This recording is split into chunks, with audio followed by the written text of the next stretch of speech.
Welcome back to Sonia's Space. I am your host, Sonia, and I'm super excited about today's episode because we are diving into a few of my favorite topics. You know, I love talking about confidence and self worth. I have a question for my listeners. Do you believe confidence is something you're born with or something you can build? Joining me today is Olivia Shabo, founder and host of For You from Eve.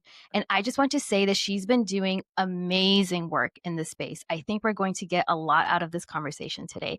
Hi, Olivia. Thanks for coming onto my show. How are you doing today? Hi, thank you so much for having me. I'm doing great. We just recorded for my show, so I feel like we're little back-to-back conversations here, which I always love. Yeah. I love doing a little podcast swap. So Mhm. let's get right into it. Brief introduction of yourself. Like, who are you and how did you get into podcasting? Yeah, so my name is Olivia. I'm 25. I just turned 25 years old, and I'm born and raised New Jersey girl, but I do have Middle Eastern roots as you do as well. So my family is not from here. My dad was born in Syria, my mom was born in Turkey, and I carry a lot of old school, traditional, Middle Eastern women traditions into the more modern life.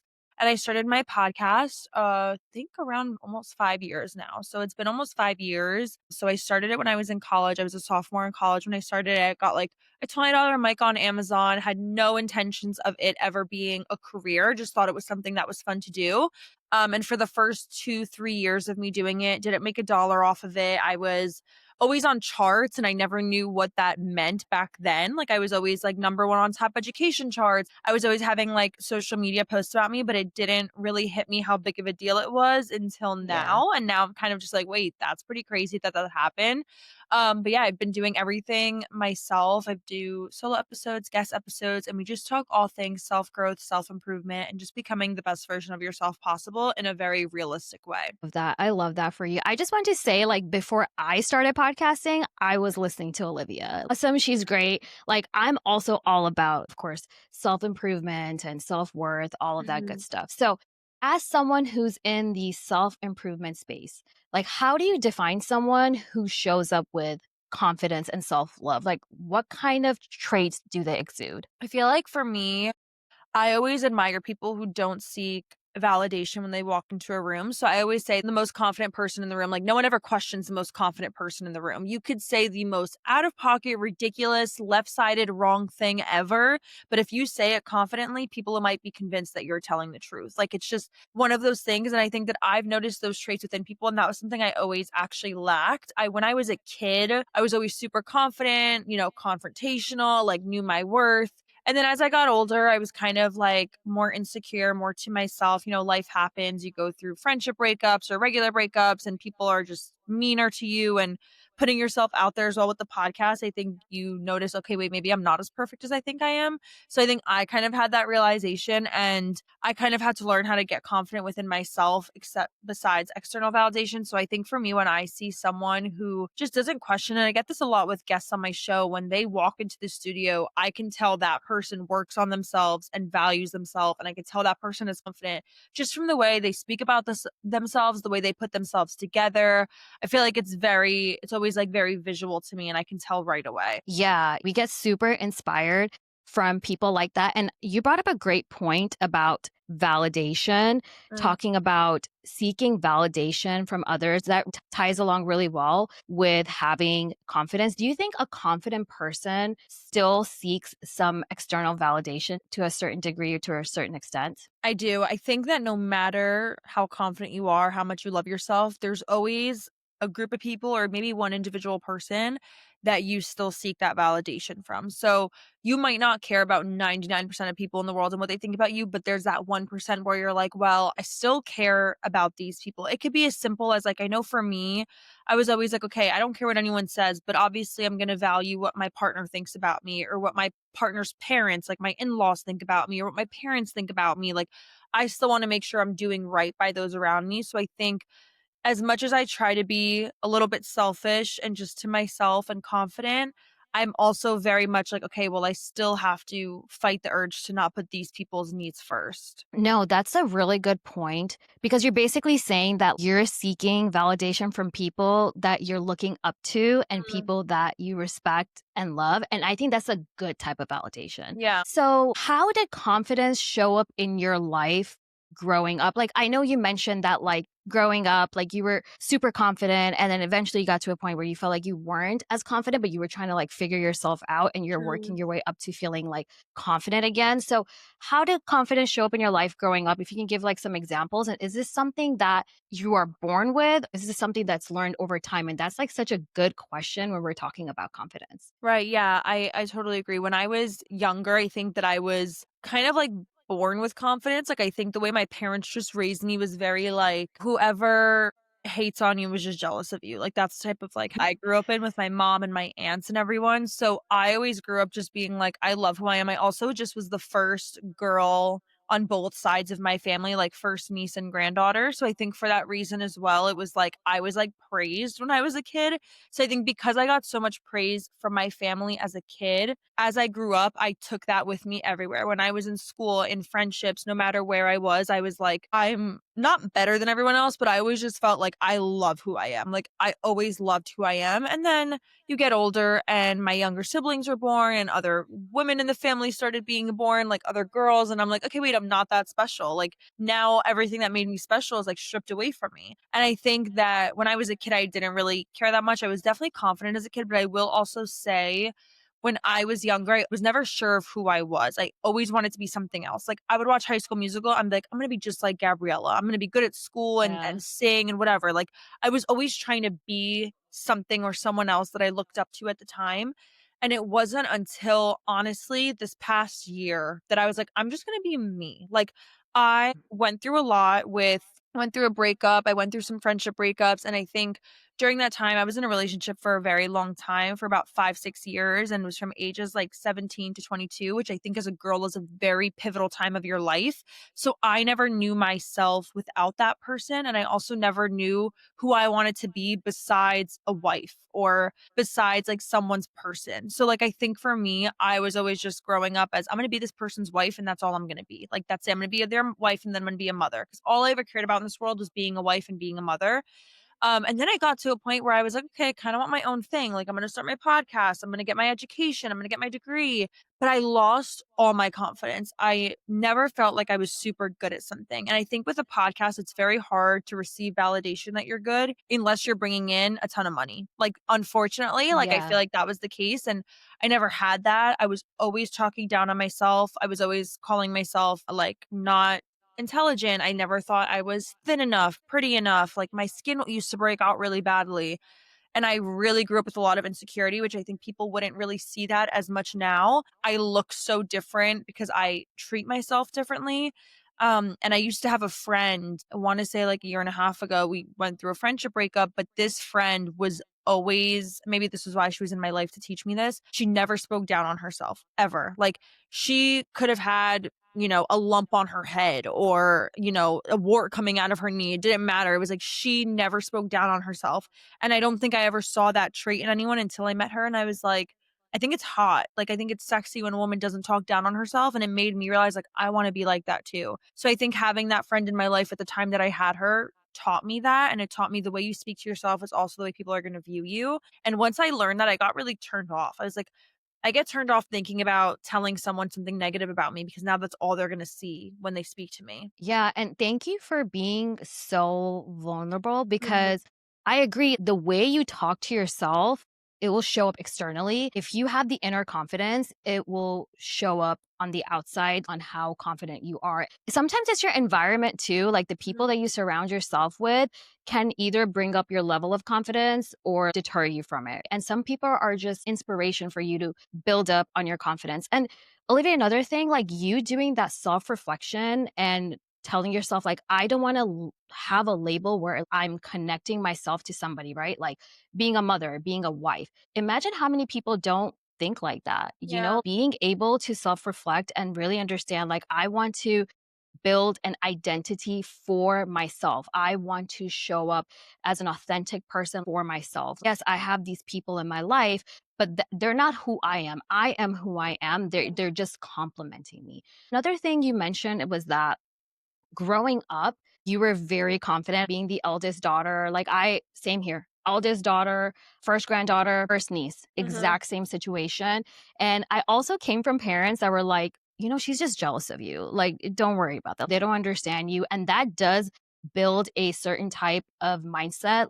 And a Mhm. lot of times people think that just because you love yourself, you're being arrogant. So I want to ask you another question about confidence. How would you say confidence differs from arrogance? Yeah, I always say putting yourself first is never selfish. So when that's the same thing Yeah. when it comes to confident. Like you making the decision to love yourself is only going to hurt an insecure person.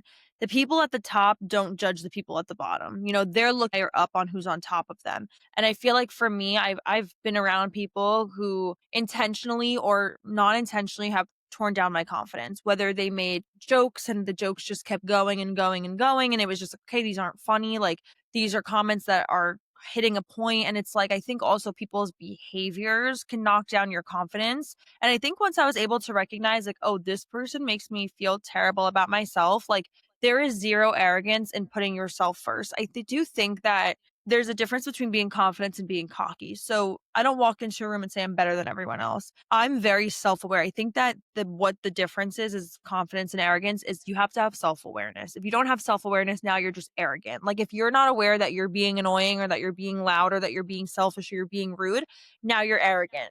Being confident does not mean shutting down other people's feelings. It doesn't mean knocking anyone else down. It doesn't mean knocking people down to build yourself up. Confidence is truly just working on you and only focusing on you. So I know for myself, like, I am very self aware on things that I don't know, things that I'm not educated on. If I'm in a conversation and people are debating about 2 things, I know, okay, I'm not educated enough to talk about these things. So I think for me, I just know that arrogance just comes from acting like you know everything. Whereas when you're confident in the things that you know and you're confident in the things that you don't know. You'd be Mhm. surprised at how many people are not I self-aware. know. Once you're, like, at that state of, like, being self-aware, you're just like, "Man, this person is totally projecting onto me. This Mm, person is maybe intimidated by me," whatever it may be, but you need to understand that, like, maybe you need to show this person grace and just be like, "You really need to work on yourself. Maybe you're not in, a good place in your life and you're just not happy with yourself. Please take that energy away from me." Right? right. And that's what differs from being arrogant and showing up confidently and being self-aware. Now, on the flip side of things, I think all of us struggle with this, right? Especially like being a podcaster. I know you mentioned like you're really putting yourself out there. You have to be like, you expect to show very like as a confident person when you're podcasting, but how do you overcome negative self-talk or deal with having an imposter syndrome? And you can talk about podcasting or you can Mhm. talk about like in other area of your life where you can resonate with this. Yeah, one thing I've learned, it was something I listened to years ago, but it was basically just saying along the lines of the goal is not to make the negative thoughts stop. The goal is to change the way that you listen to them. For example, I think a lot of it for me, it's like I don't work on let me stop these negative thoughts. It's let me take these negative thoughts and have them light a fire under me. So if I'm thinking to myself, like, okay, Liv, you're not, I don't know, like just something like, okay, like I'm a really bad runner. Like I used to run so well. I used to be a track star. And then I stopped running. And obviously now my stamina is horrible. So if I decide I want to go on a run, my negative self talk is going to say, your mile is going to be 20 minutes. You're going to be this. You're not a good runner. You're going to be out of breath so fast. And I think also when it comes to that type of negative self talk, you have to know the difference between a fixed and growth mindset. So if this Yeah. negative self-talk is coming in and you're thinking of a fixed mindset of I'm a bad runner, I'm always going to be a bad runner, or I'm bad at math, I'm never going to be good at math, versus a growth mindset of you're not a good runner, but you can be. You're not good at math, but you can be. So I think noticing the difference between a fixed and growth mindset, you're not necessarily trying to stop those negative thoughts. You're just trying to change the way you listen to them. Because at the end of the day, for example, right now my shirt is red. If I were walking in the street and someone were to come up to me and say, your shirt is blue, I'm going to think they're delusional. I'm like, no, no, no. I know my shirt is red. So I don't need to entertain Mhm. them. But if someone comes up to me about something I'm self conscious about, like let's say I'm breaking out and someone says, your skin is horrible, I'm going to sit there and I'm absorb that and be like, my skin is horrible. And it's never going to leave my brain because that's not a part of myself I've healed. So I think once you also heal the things that you hear in a negative way, whether it's online or from a person or from yourself. Once you heal that part of you, I had acne my whole life growing up, and now I'm at a point where thank God I cleared my skin up, but I still will get self conscious if I have a bad pimple.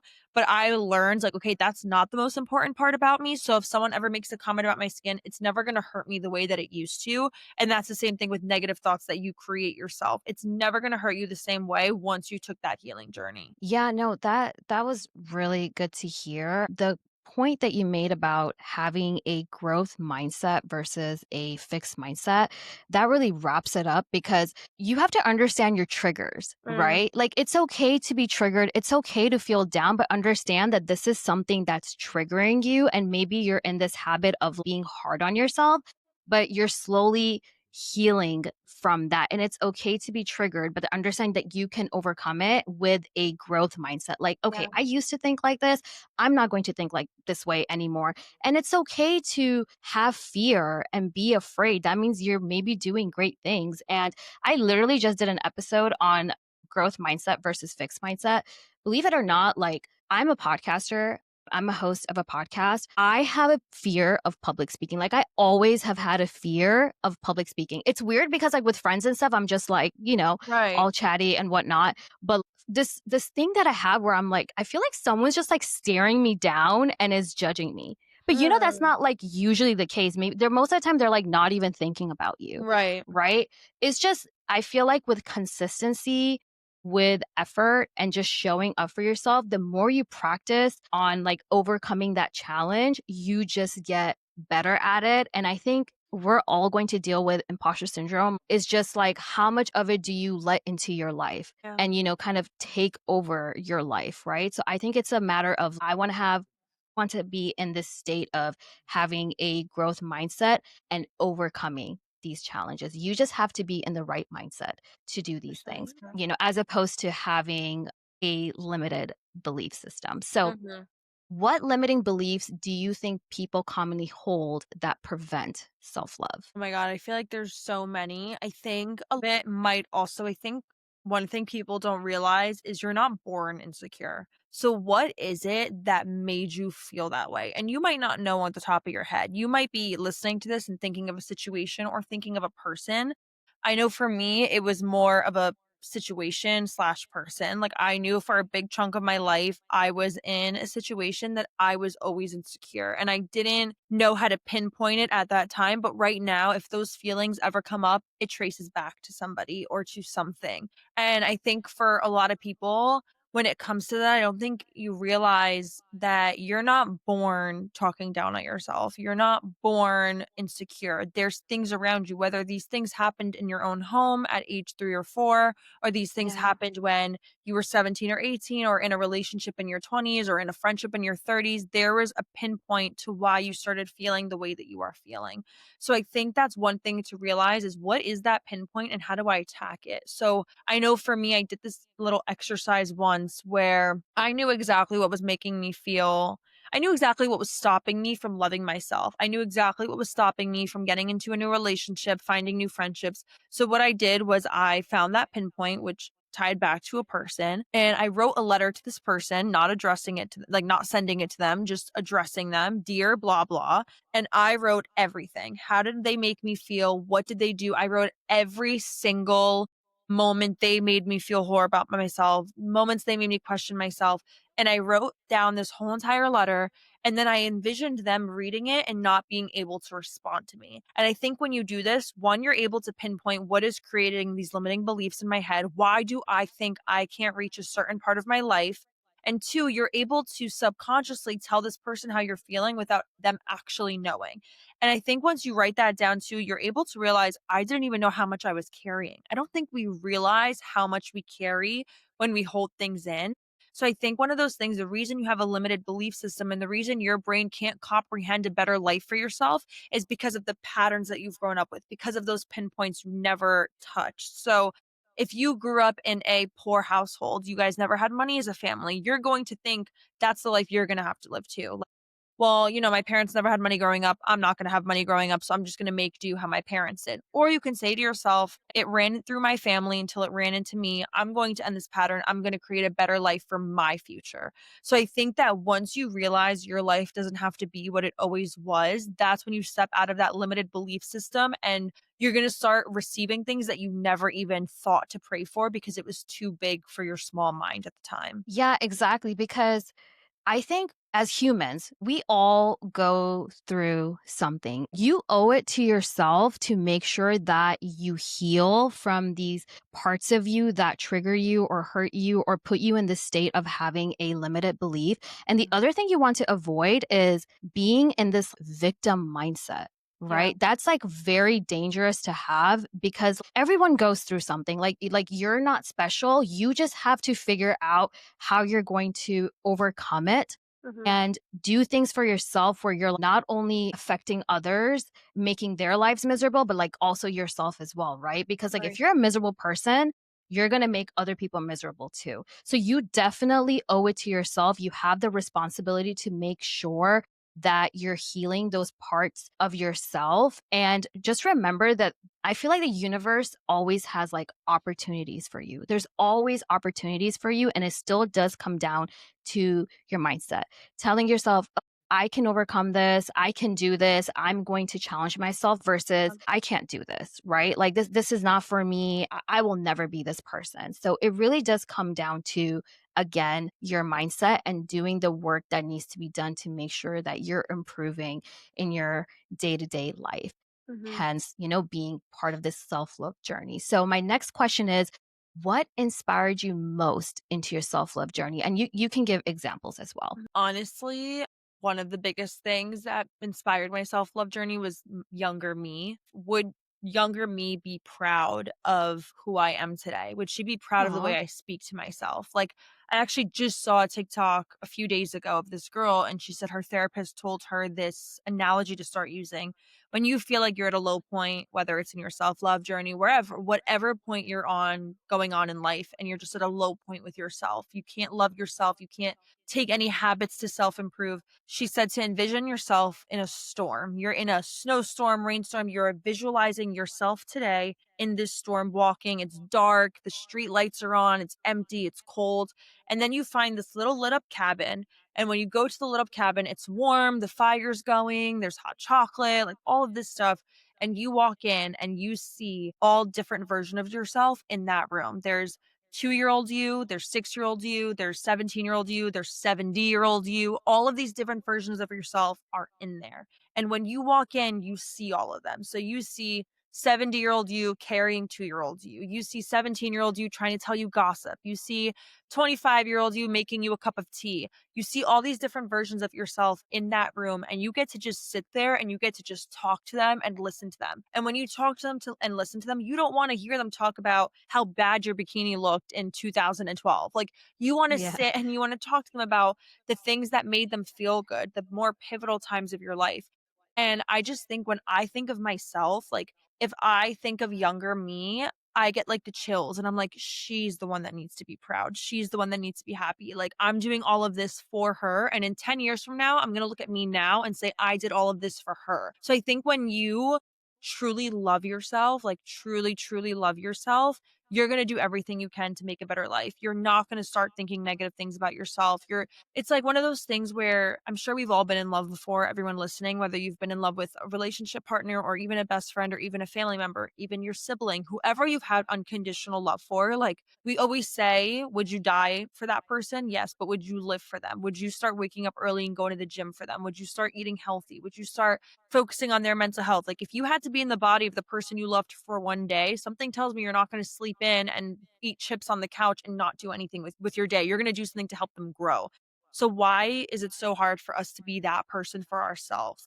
And doesn't it like bring you tears when you think about your younger self? You're Yeah. comparing your younger self to now, and you're like, holy Mhm. shit, I have done so much. Like, my younger self would be so proud of me. It would be Yeah. so, so proud of me. And I owe it to myself to get better, right? And Mhm. it just continues to get better. Like you said, the cabin analogy, I really love that analogy, by the way. Yeah. You really do owe it to yourself. So, specifically, if you could time travel and give advice to your 10-year-old younger self, like a specific type of advice, what would you say? Oh my god, that's so hard. I feel like there's so many things I would tell her. I would Yeah. tell her to I would literally just tell her, like, this is, like, kinda deep advice for a 10-year-old, but I think even at that time, you can always hear it. Believe who people are the first time. So stop allowing yourself to keep getting burned because it's going to shape who you are in the future. So I think for me, I allowed myself to be around people no matter what age I was at. I don't think I ever realized how much people around me affected me. And I don't think until I started loving myself, I was like, that person did not treat me well. Like that person talked so down on me. But because at age 10 or 11 or 12, I didn't know better, I think that I allowed it to keep happening. So if I could give advice to my 10-year-old self, I'd be like, focus more on you than the people around you because they're going to affect you in a negative way more than you think. You can never underestimate the concept of intuition. I feel Mhm. like your body and your intuition will speak up before your mind does, Yeah. right? And as kids, I feel like kids are really good at sensing things or like take stuff at face value. We just maybe Mhm. don't do anything about it. And as we get older, we don't really take stuff at face value. But I think it's this innate ability that we have to sense things and understanding our gut and our intuition and really running from it. I personally feel like I'm a very intuitive person and I sense that from you too. And Mhm. I think that as you listen to yourself more, you tend to sense things around you and pick up on things much easier. And then you're really like setting yourself up for success, right? And you're Yeah. not putting yourself in a situation where you're in like a horrible relationship again or a horrible friendship again. And maybe you do get into a situation like that, but then you also learn from that. But you have to understand to really tune in to yourself and your gut and your intuition and understand that you yourself is protecting you from Mhm. harm from the outside world. So, where can my listeners find more information about For You from Eve? Yes, you guys can find me. I'm pretty much everywhere. I'm most active on my YouTube, my Instagram, and my TikTok. Everything is at For You from Eve. I think my YouTube is just Olivia Shabo or Olivia Eve Shabo. I post video podcasts, vlogs, and then I post multiple times a day on my Instagram and TikTok. I'm super active. And I also have Snapchat as well at For You from Eve, where I will be posting. I post unfiltered daily content if you want to check that out. Okay, that's very interesting that you also Mhm. have like a Snapchat for I this. That's just that's started yeah, I started to realize I loved watching my favorite influencers on it, and I was like, "I guess I'll just do it myself." Yeah. Yeah, that's a really great way to Mhm. like, showcase yourself. But yeah, that's it for today's episode of Sonia Space. Again, thank you, Olivia, for joining us and sharing your side of the story. If you enjoyed this conversation, make sure to subscribe on YouTube, leave a review, and share it with someone who might find it valuable. I will also be providing more details for You from Eve under the episode description. Remember, confidence is built by doing the thing you thought you couldn't do. Stay curious, stay consistent, and I'll see you in the next one. Bye bye.